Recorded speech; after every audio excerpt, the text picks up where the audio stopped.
Hello everyone, good morning, good afternoon, good evening. Welcome back to the MatchNet podcast. Today we are here with Andrea Kuhn, together in person actually, in this great opportunity to be together to talk a little bit about the things that she has been doing and she's gonna be doing. But yeah, before the topic that can be a little bit sad, blessing dissolutions, right? We want to hear a little bit. I imagine that so many people are wondering, what is Andrea doing now now that Carina is taking the director role? So yeah, we would like to hear from that. Yeah, hi everyone. Thank you for having me, Carina. Yeah, Carina and I live in the same city, so we actually get to do this together in person, which is kind of fun. So since Carina became the director, I'm taking care basically of families. So part of that is blessing dissolutions, but I'm also here to help in any kind of family crisis situation or challenges that people are facing, either in parent-child relationship or between each other. So that's kind of my main role. And I have a second role too. So that's I'm the matching supporter coordinator for USA. So I'm supporting all the matching supporters who are taking care of others and also connecting to other continents, other countries to support international matches. So yeah, that's my two main roles for now. And you're doing intergenerational guidance, right? Yes, so I'm also here to support any intergenerational couples, whether both from the USA or international intergenerational matches too. So yeah, they're my three areas, I guess. Yeah, and of course she's still guiding me on all the things that I don't know and all the mistakes I make. So she's still there guiding every step until I can fly. Oh, she's already starting to fly. I think we're a good team together. It's a lot of fun. Yeah, it's a lot of fun, really. Yeah, so she's gonna still be on the team, so you're not gonna miss her so much, and I hope we can have several conversations in the podcast together. So we want to talk about blessing dissolution from the point of view of how to prevent them, not to encourage them, but what is the general process that a couple needs to take or make in order to dissolve the blessing? Yeah. So obviously, when people decide to dissolve the blessing, they're already struggling a lot. There's many situations. So I don't know if people remember, but when you got blessed, you actually signed something called the intentional year form. So that was a commitment that when you are struggling, you are going to invest at least 1 year to try to resolve the issues. So that doesn't mean struggle on your own. That's exactly the point when people should reach out. We have a lot of professional counselors, and we really want to try to help people before they get into a situation where there is no return, when things became too difficult. So that's the first step. So during that year, we have a lot of materials, things to work through, and like I said, professional counselors. So if that really doesn't work, and sometimes it doesn't, sometimes there are just things that can't be repaired, then the first step actually is to go to their local pastor in their community. So if you're living together, that means both of you going together to the same pastor. Maybe you didn't even manage to yet move together. So each person goes to their pastor wherever they're living. And you fill out a form called a dissolution request form. That's something you fill out yourself, and your pastor just reads it and signs. But there's a second form that the pastor then fills in and sends to us. So it's kind of saying that he gave you guidance and counseling and support, and he also feels there's not much you can do anymore in this case. So once I receive those papers, then I will interview each couple separately. So the purpose of this interview is to help you. We want to just make sure that you're well taken care of. For some people, that might mean just having some conversations with me. For other people, maybe you are in a really difficult situation, you need some counseling or other care. If you already had children, then we need to take care of the children as well. How can we support them?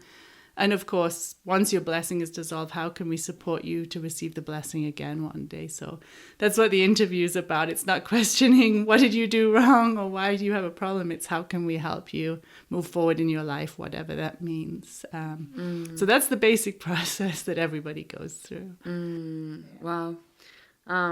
Yeah, thank you for doing that. It sounds like it's a necessary process for couples to make this decision consciously and not just because of the moment or strong emotions. I know couples that went through that process, and in the process they decide, you know what, actually we can work on this, and they don't dissolve their blessing, right? They continue, and then realize that there are struggles, and it's hard to, I imagine, to know and notice what are things that they can be solved and what are things that requires a blessing dissolution, right?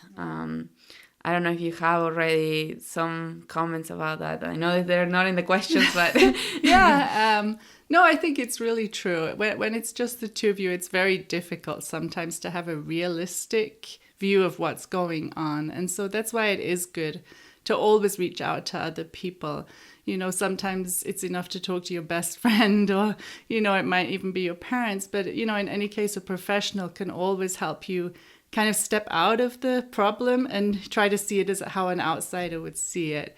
You know, and you might recognize things in yourself that actually you are doing wrong. Maybe you're triggering your spouse in the same way every time, but you didn't realize it. And that person then maybe realizes, actually, I'm triggered because my mom did exactly the same thing as she's doing. Or, you know, and then it becomes easy to work on these things. So it is, I just always encourage everybody, don't sit on a problem by yourself. Always reach out very early in a relationship when something goes wrong.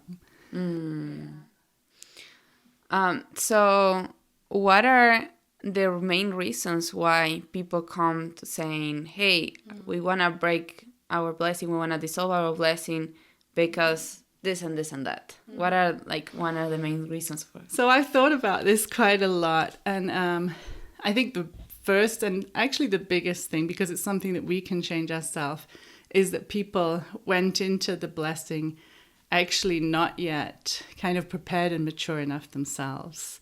That, I would say, is for young people especially the biggest one, but even sometimes for older people.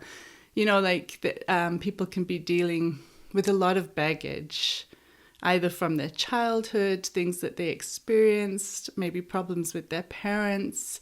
So you have to work on yourself first. You have to be really solid in your life of faith, what it means for you, what you want, kind of in your relationship with God, how you want your family's connection to the church to be. I think you need to be very clear about this yourself first.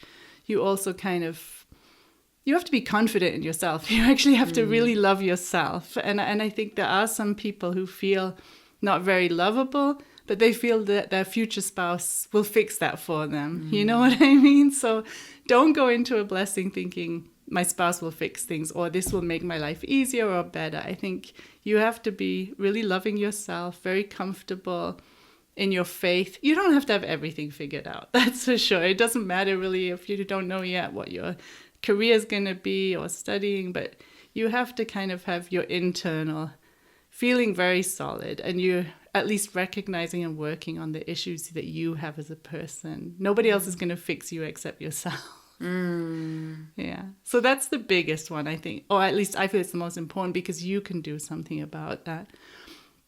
And the second one that I noticed, and it's often international couples, it's that they didn't spend enough intense time getting to know each other and really making sure they fit with each other. So it doesn't just mean that you visited each other, but I do think that's very, very important. I think it's important that people see the other person in their family, see how do they interact with their siblings, with their friends, and the thing, if it's possible, I even say, go do a workshop together or go support an event together. You really start to see how that other person relates with others. It gives you a good insight. But the other part is also taking a lot of time to ask questions and to start a life of faith together, do some conditions together, read and study and really discuss, what are we believing? And even though we're in the same church, belief can be very different for people. And sometimes I'm really surprised some of the cases who've come to me that they didn't even kind of discuss where are we going to live together, or how do we want to live? Do we want to live with our parents or not? Or do we want to live in a completely different country where neither of us is from? And, these are important issues, or do we want to really be full-time dedicated to the church, or do we want to have kind of be established in society and have influence in that way? So these are key points that people need to discuss, and to really be sure yourself. And everybody has, some red flags, something that, is very difficult for them or that they feel they cannot handle. And so you shouldn't ignore that when you're in a matching process. If something comes up and it disturbs you, you need to really address it and not just say, okay, we'll figure it out. It will be resolved, because some people say they don't want children and people feel like, oh, it's okay. When they're 30, it's going to be okay and they'll want children. But actually, that's a point that happens and people hit 30 and they don't want children. And so then the other person is really struggling with that. So, it's important to really take time and really discuss a lot of things. Wow. It sounds like things happen in different levels. One of the main reasons is the individual is not really sure about their own faith. And I have heard so many cases that they connect the blessing with their faith, and then since their faith is not very strong, they change their faith, and then there's but why I'm with this person? There's no connection anymore for me to do this, right? And it's okay, you know what? I actually don't consider myself unificationist, and I want to break this blessing, right? And that's a lack of personal kind of clarity in their own faith and in their own future and what they want for their life, right? And then the other case is when they go both, oh yeah, let's go to the blessing, even though either for the pressure of the parents or even though they haven't met each other so much and they haven't spent too much time together. And then after the blessing, there's oh, we have a whole life to kind of get to know each other. And then it's true, they have a whole life, and there's no way you can know someone 100%, right? There's no way.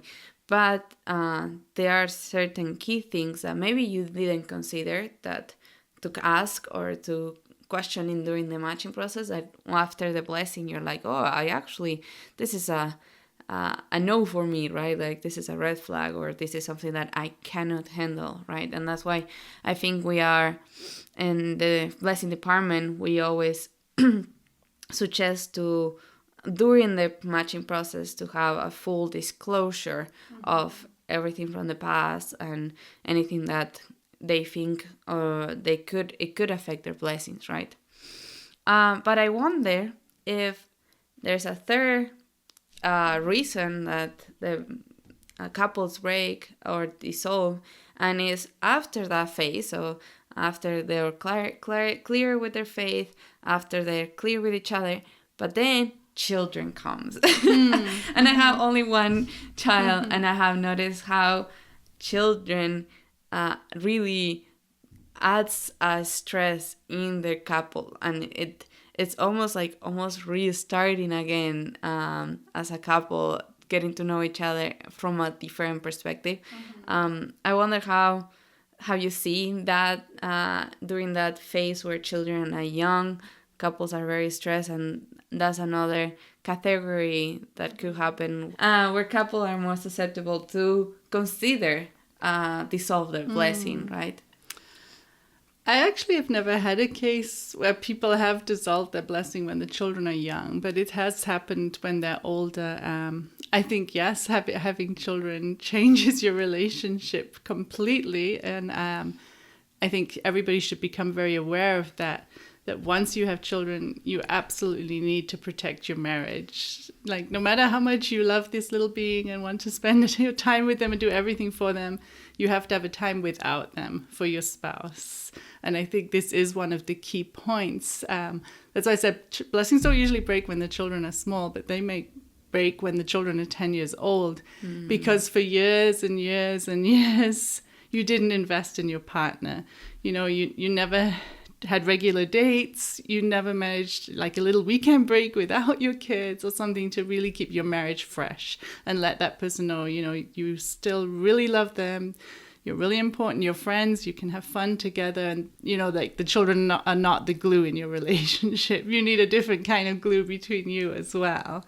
So yeah, I think that is really, really important. The other side of it is, I think when people have children, it's also a reason that they stay together. So it can help in that way, that you feel like, because we have children, we have to fix this marriage. So people might get a little bit to a crisis point, but because they love their children, they might work harder on the relationship. But I honestly think the biggest thing is just keeping that investment, no matter what. Even if you have 7 kids, you still have to find that time to be a couple by yourself sometimes. Yeah, well, that's good to know that it can happen, but usually it tends to happen when children are already 10 and it's already a point where, I guess people usually go to you when there's no hope anymore, where they're like already decided, right? Yeah, that's the sad thing, actually. And this is one of the things I actually hope through this podcast, that people will realize it's really good to come for help in the beginning, or it's really good to do preventative work, because it's true. I would say 90% of the people who come to me already made up their mind that there's nothing to do anymore. But I think if people came really early, like when you're struggling in your marriage, when you have a small baby, there's so much that you can do. I was talking to Sangmi Holderson last week, and she said she did a study. Her thesis was about divorce in our church. And basically she said marriage counseling doesn't work. But I think, does it not work because people come way too late? And that's what I actually think. If people come really early, I think there is a lot of chances. I mean, people can go for years and years and years just kind of living apart. That you're in the same house, but you're losing more and more touch with each other. And, that's when it happens, that there's some kind of infidelity or suddenly some kind of abuse happens. It's years of neglect. It doesn't happen kind of just suddenly when there was nothing. So I think, you really have to, from the day you're blessed, always know you have to take care of the marriage, and you have to invest. It's just like you take care of your body, right? If you never exercise and you eat really bad, once you're obese, it's going to be really hard to lose the weight to get fit. But if you, from when you're young, you eat healthy, you do exercise, you're never going to get obese. So it's kind of, if that makes it simpler to understand, from day one, you have a plan how you're going to care for it.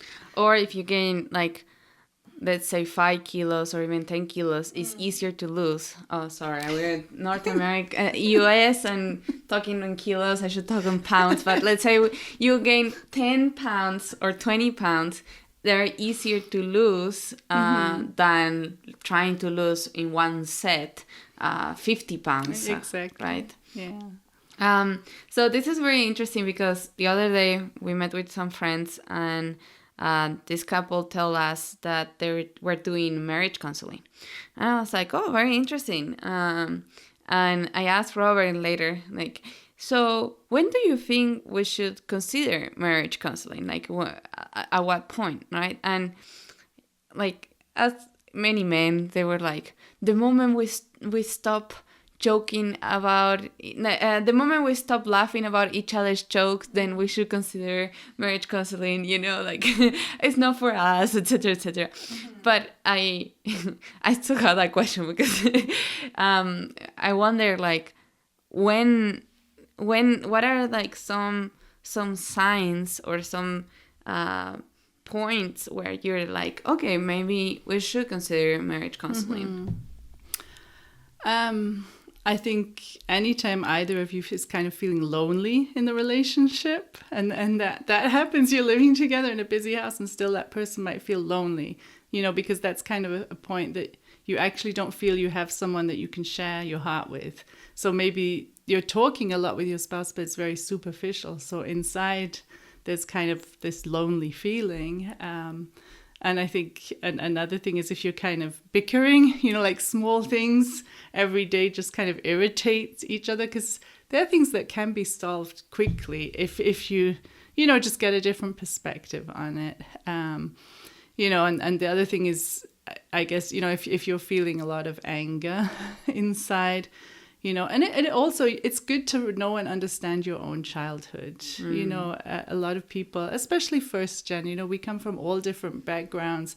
People maybe experienced violence in their family or different kind of addictions and abuse, that kind of thing. So, you need to heal yourself, your past, because these things pass on to from generations to another. I mean, a very typical thing is you always say you don't want to behave like your parents when you grow up and you have kids, but when you're stressed, you tend to fall in the same pattern unless you became aware and really consciously try to change your way. So, it's some people, I think, if you have that kind of background, then it's sensible to know, I'm going to need some help to make sure that I grow and heal and are able to be a good partner. Yeah. That made me think that it's not only about marriage counseling, but it's about each person working on themselves as well, right? I do remember after getting married, I got so triggered because, of course, I feel if you haven't done the marriage course, I highly recommend doing the marriage course. But there's one episode where they say about healing and how there are pain from the past that they are healed in the marriage, right? That doesn't mean that your spouse is responsible to fix you, but you get the opportunity based on these new triggers to go back and look at yourself. So actually, because of the amount of triggers that I was having, I started therapy and I learned so much about myself, and that really helped and changed a lot of things, right? So what you're just sharing is sometimes it's not, of course, marriage counseling helps, but both parties should as well keep working and learning about themselves, and that will help as well in the marriage, right? Yeah. Oh, I mean, you definitely don't just need counseling. Like you said, the marriage course, being proactive, doing courses. I mean, my husband and I, we lived in Germany back then, and we did a course called Keeping Parents Strong. So it was also looking at how do you want to raise your kids, get united on that vision of how you're going to do things. Part of it was also taking care of your own kind of romantic life, your blessing, a lot of the things High Noon talks about. And the third point was having a vision for every stage of your life. What do you want to achieve while your kids are young? What do you want to do when your kids move out of the house? So we were talking about this already when my kids were 3 years old. We already knew what we want to do long term, and just sharing that together, and it really helped us kind of always keep excited about the future and not get bogged down by the things that happen when you have a bunch of little kids. You don't get much free time. And so it's not necessarily just counseling, it's always just being proactive, or even just reading books and discussing them together, but always getting something new and fresh. Oh, we need to talk with Catherine about that course. Keeping Parents Strong, that's good. So thank you so much. I would like to move the conversation toward our single folks here, because most of our audience are single. What they can do before the matching and even during the matching process to prevent getting into a blessing that has high risk of breaking. Yeah. Okay, I think the very first thing, again, it's coming back to this working on yourself. It's I really suggest spending maybe even a year before you enter into the matching process to really, start to journal and write things, How do you envision a marriage? What do you think it takes to be able to live with somebody 24/7 for all eternity, And to look at your parents' relationship and try to look for models of people that you think have a great marriage and talk to them. Ask them, how they got there, what they did. And if you have some problems, like in your relationship with your parents, then try to work it out and figure it out. What can you change in yourself? Definitely spend a lot of time on your life of faith, praying, studying True Parents' words, maybe more than you did as a younger person. And I don't mean just reading them, but actually really thinking about them. And there's maybe sometimes things that you feel like, I really don't know if I agree with that, what True Father's saying, or why did he say that? And, just really try to become very secure in what you believe in, that your faith becomes your own. Don't do it because of your parents or because your older brother already got blessed or something like that. But it has to really, you have to be very sure it's your desire. So then once you have that step, I think it is very important to become a candidate. I think, I know many people don't want to do this kind of process straight away, but it actually helps you. When you have a blessing interview, you're really looking back at everything in your life, and it's a completely new start. That is, Father said that, he was like the lawyer when he took our confessions and interview, and that, from then it's like we're born again. It's your completely new beginning, and it can be very liberating. You can feel very free and new, and it's a good place to start. And then, of course, it's important to do blessing workshops. I think it's just helping you to understand very clearly what's coming to you, what do I need to do, how can I prepare, and then talking with your parents, because especially for second gen, your parents are involved in your matching. They're going to help you find someone. You need to get on the same page. So we have the matching plan. We always recommend parents write it out by yourself, the child write it out by themselves, and then you talk together. Because sometimes then you'll see, oh my goodness, we had completely different ideas how this is going to go. So you need to figure it out as a family, that there's trust and open communication between you. So I think that all you need to do before you start. And then once you get to the matching process, if you want to have an international match, especially, I really recommend having a matching supporter, because they often meet in different countries. They talk to matching supporters there. They can help you find people, and then they can also help you explain some of the differences in different countries, the expectations, so everybody's on the same page. Because sometimes there's just confusion because, in Europe, something's a little bit different or something's culturally different, but it's not a big problem. It's just a case of understanding each other, right? Where each other's coming from. So once you're in the matching process, we have the questions in the matching handbook, but I also recommend going through a little booklet called 101 Questions to Ask Before You Get Engaged. So it's not from our church, it's a Christian book, but it covers very practical topics like money, how you're going to manage that, but also spiritual things. I think that's a good place to start. And I do recommend meeting in person. I know that in COVID there were some couples who risked to go to the blessing without even meeting each other. But I think this helps you understand so much who a person is, to see them in their environment. Ideally, even both partners would visit each other's country and parents, siblings, that kind of thing. So we cannot control people, and we cannot control how they change. And this creates uncertainty. And uncertainty, it really frees a lot of people when they need to decide if to go to the blessing or not with this person, right? I guess there is a point there where you can do anything and everything to prevent, but the possibility is always there. And that's where you cannot, there's no way to prevent 100%. Even people who have done everything right, they ended up with a broken blessing, right? Do you have any suggestion or feeling for people to not feel so afraid, and for have a space where it will be okay if for some reason, even if I did my 100%, our blessing dissolves? Yeah, that's a very difficult question, because none of us have a guarantee in life, basically for anything. There's many kind of unknowns in our life and things that we can't control. I think that's where faith comes in, that, things might happen, and I might end up being a person with a broken blessing, and there was nothing I could have done to change that situation. But then to be able to trust that Heavenly Parent still has a plan for me, and that maybe this has happened to me because of something my ancestors did, something that needs to be restored.